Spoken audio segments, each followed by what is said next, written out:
In Starfield, there's so many different ways to gather resources that the game either doesn't tell you or it gives you very limited guidance on. In some ways, I've thoroughly enjoyed this aspect of Starfield so far, but it can also be very frustrating when there's like one little thing that you can't figure out. One of those for me was Animal Husbandry, a feature that allows you to set up an automated farm for all sorts of different creatures on a vast number of planets in the game. That can supply you with crafting, cooking, and development of meds, or make you a lot of credits. There's a bunch of small little requirements to get it set up and functioning properly. So now that I have a firm understanding of all these factors, I've put together a quick step-by-step checklist that you can easily follow along to get you set up with Animal Husbandry. And if quick Starfield guides like this one really just butter your biscuit, consider subscribing, as that's the best way for me to tell that I should keep making these. Now, first and foremost, there are several prerequisites to Animal Husbandry. Many planets will not allow you to create an animal farm. Even some that have actual creatures on them won't. The first thing you need to do is find a planet with life. The one I'm going to be using in this example is Procyon 3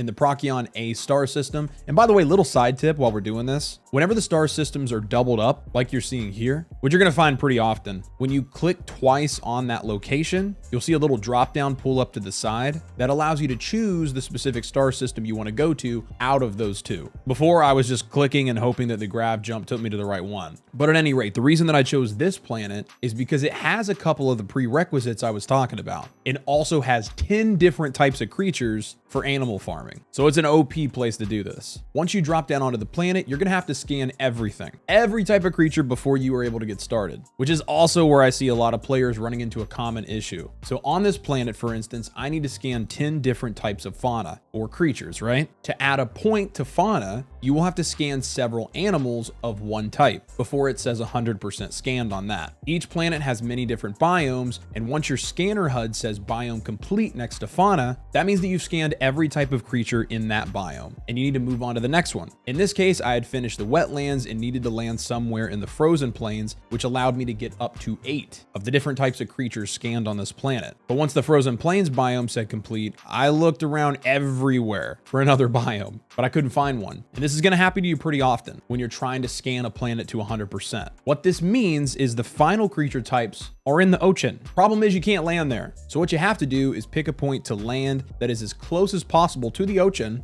And it may take you a couple times of re-landing to get it right, but you'll know you're at the right place if you pull up your surface map and there's a whole section of it that doesn't seem to have any terrain. Then you scroll up to the top of your surface map and it shows some areas along the border where the map actually dips down. That means that you're on the coast and that is the ocean. So head in that direction. And once you get to the ocean, walk along the beach with your scanner out looking for aquatic life. Sometimes they're going to be very far away, but if you have a longer range weapon, you can also shoot at them. And if you kill one, it does count towards the amount that you need to scan. Now, this was something that took me a while to figure out, so I wanted to make sure that you guys were aware of it now. So if you're scanning a planet and all of the biomes say complete, the final creature type is in the ocean. After that's done, the second prerequisite can be found when you're scanning any creature. In that little HUD that pulls up to the right, showing all the information about it, at the bottom, it'll say Outpost Production Allowed. This is super important because if you don't see this, even if that planet has life and has animals, you cannot do animal husbandry on that planet.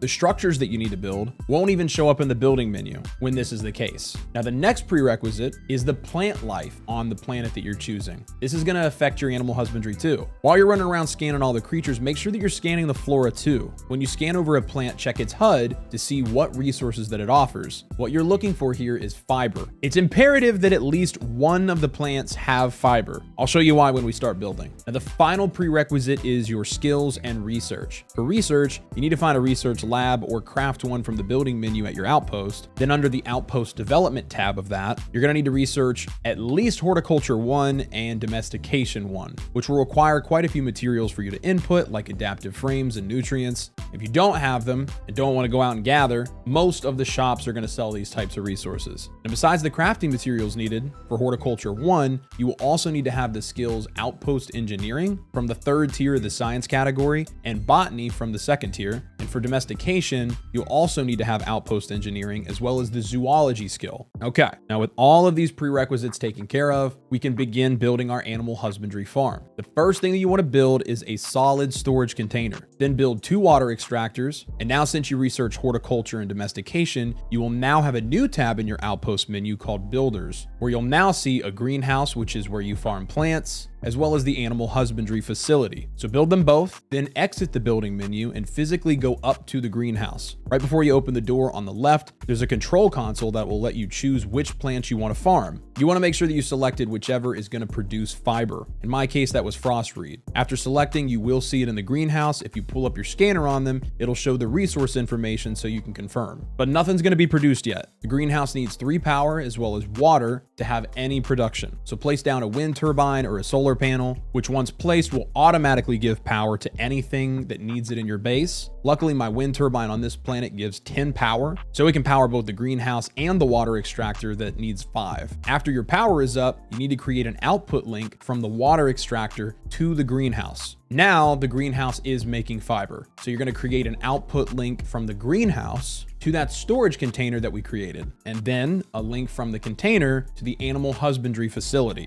As you hover over the facility, you'll see that it needs fiber to run. This is why earlier in the video, I had you guys make sure that the planet you were on had plants with fiber, because if it does not, you will not be able to power your animal husbandry. That is, unless you, I guess, set up a storage container that you personally put fiber into whenever you can, but that would be like super tedious. So don't do that. So now that your animal husbandry facility has fiber coming in, we need power and water. So place down another solar panel or wind turbine if you need more power, then connect that second water extractor we made to the facility. After you've done that, you will automatically see passive creatures start to appear around it. This means that it's working. If you head up to the terminal under the building's awning, just like with the greenhouse, you can select which resource you want to farm. And next to the terminal is the storage container these items are going to be sent to. Now there's 2 things that are important to note here. One, by researching domestication 2 over in your laboratory, as well as upgrading your zoology, you can increase the resource yield from the facility, as well as a chance to have those animals deposit rare resources, like these crab crawlers, for instance, can also produce hallucinogens, which will help you craft Aurora, the really fun main drug in Starfield that can be sold at pretty high prices. Additionally, the creatures around the facility that you're farming, whether they're typically aggressive or not, will be passive. Even if you attack them, they will not attack back. But if you kill them, they will give you the same amount of XP as their counterparts out in the wild. And they respawn indefinitely, so long as your facility is in operation. And killing them does not affect the facility's production of their resource. It will continue making sealant, or whatever you have selected, while you're killing them for XP. So if this video was helpful, consider leaving a like, as it helps me reach more people. After that, I'm gonna leave it up to you. This is the best outpost location in Starfield, with 6 major resources in one single spot that you can use for crafting and building. Or here's a quick guide on horticulture, your plant farming at your outpost. Well, once I have it completed, that is. Both are pretty useful. Decisions. Well, pick one. You got to do something. You can't just stay here. You got to pick one of them. I don't know what to tell you.